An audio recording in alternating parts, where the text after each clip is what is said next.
In the book of Numbers, chapter 30, verse 1 to 16.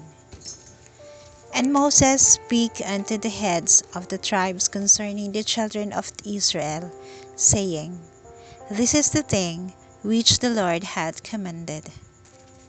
If a man vow a vow unto the Lord, or swear an oath to bind his soul with a bond, he shall not break his word. He shall do according to all that proceedeth out of his mouth.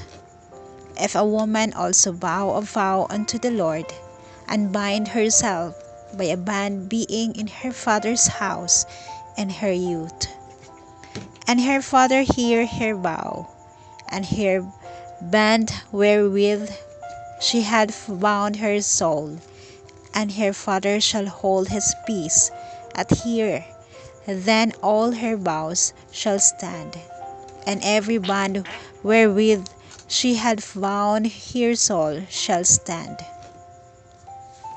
But if her father disallow her in the day that he heareth not any of her vows or of her bonds wherewith she had bound her soul, shall stand, and the Lord shall forgive her, because her father disallowed her.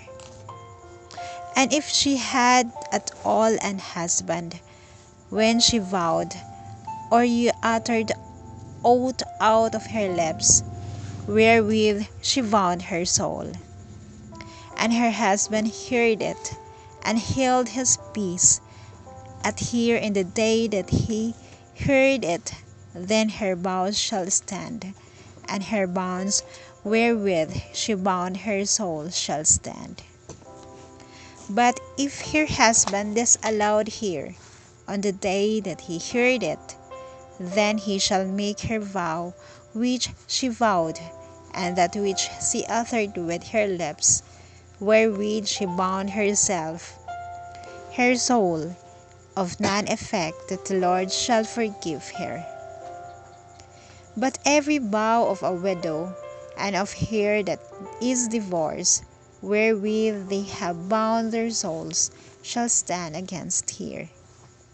And if he shall vowed in her husband's house, or bound her soul by a bond with an oath, and her husband heard it, and held his peace at her, and disallowed her not, then all her vows shall stand, and every bond wherewith she bound her soul shall stand.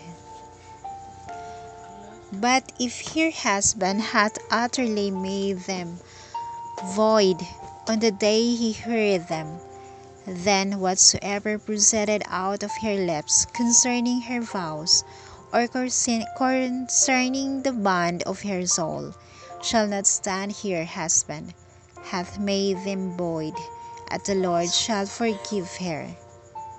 Every vow and every binding oath to afflict the soul, her husband may establish it, or her husband may make it void.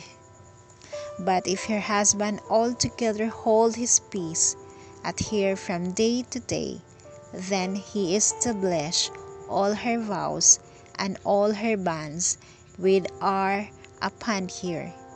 He comforteth them, because he held his peace at her in the day that he heard them.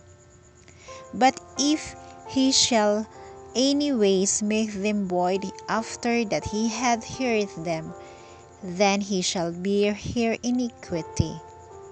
These are the statutes which the Lord commanded Moses, between a man and his wife, between the father and his daughter, being yet in her youth, and in her father's house.